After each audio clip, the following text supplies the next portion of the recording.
Merhabalar, kanalıma hoş geldiniz. Gördüğünüz gibi karnabahar turşusu hazırladım.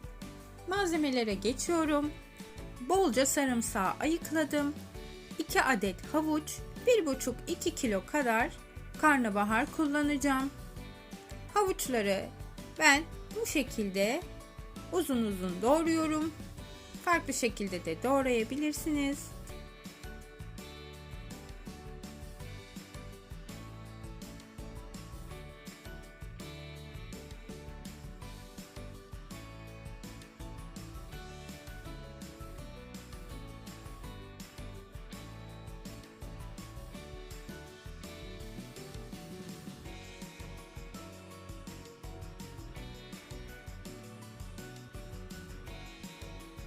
Bir tabağa alıyorum havuçları, karnabaharı köklerinden ayırıp parçalamaya başlıyorum. Çok büyük veya çok ufak olmasına gerek yok.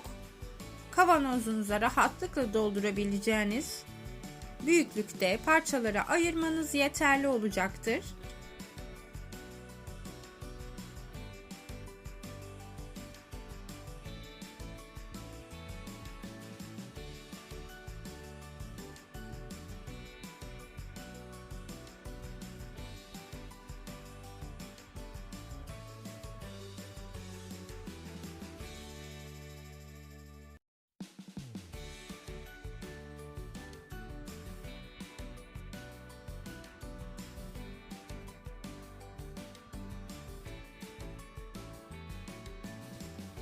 Karnabaharları ayırdıktan sonra kavanozlara doldurmaya başlayabiliriz.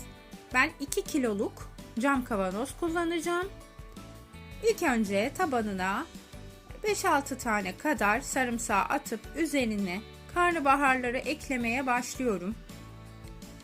Aralara da havuçlardan ekleyeceğim. Biraz havuç, biraz karnabahar, yine aralara sarımsak ekleyerek göz kararı bir şekilde kavanozumuzu dolduracağız.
Doldururken biraz bastırabiliriz, çok parçalamadan.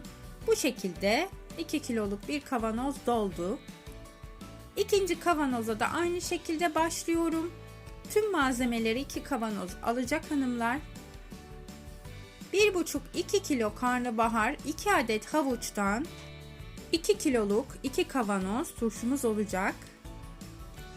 Şimdi de tuzunu, şekerini ve limon tuzunu eklemeye geçeceğim. Her bir kavanoz için 1,5 yemek kaşığı kaya tuzunu ilave ediyorum.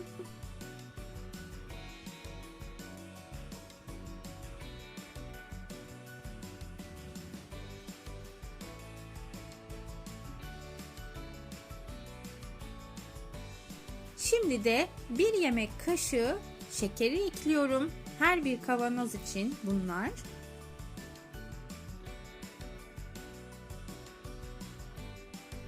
Ve 1 yemek kaşığı da limon tuzunu ekliyorum.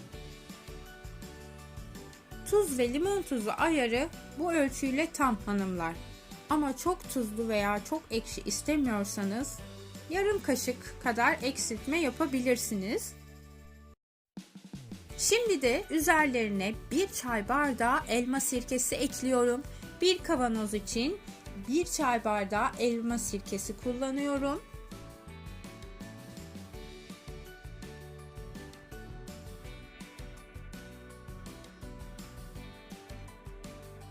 Ve artık kaynatmış olduğum içme suyunu kavanozlara dolduruyorum. Malzemelerin tam üstüne çıkacak kadar su ekleyeceğiz. Suyumuz kesinlikle içme suyu olacak ki turşu suyumuzda sararma olmasın ve daha sağlıklı olması açısından tüm turşulara içme suyu kullanıyorum.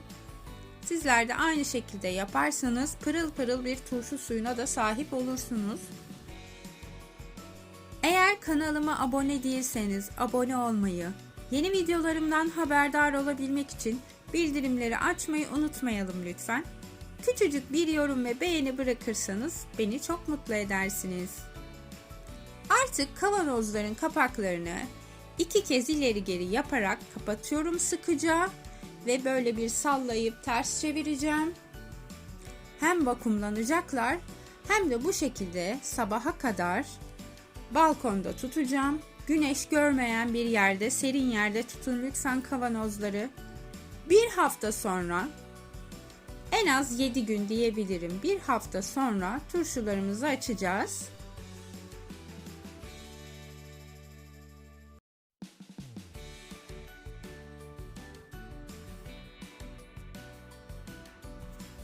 Tam 10 gün geçti hanımlar. Bir hafta demiştim ama benim turşuyu açmam 10 günü buldu. Bir haftada yeterli olacaktır. Suyunun rengini, turşunun rengini görüyorsunuz hanımlar. Hiçbir şekilde erimeden, parçalanmadan dipdiri, kütür kütür bir turşumuz oldu. Karnabahar turşusunu denemeyenler için kesinlikle tavsiye ediyorum. Çok farklı bir tat. Gerçekten karnabahar mı diyebileceğiniz bir turşu oldu. Biz çok severek yiyoruz. Umarım sizler de beğenip denersiniz. Denerseniz de bana yorumlarınızı iletirseniz çok sevinirim. Herkese şimdiden afiyet olsun. Görüşmek üzere, hoşça kalın.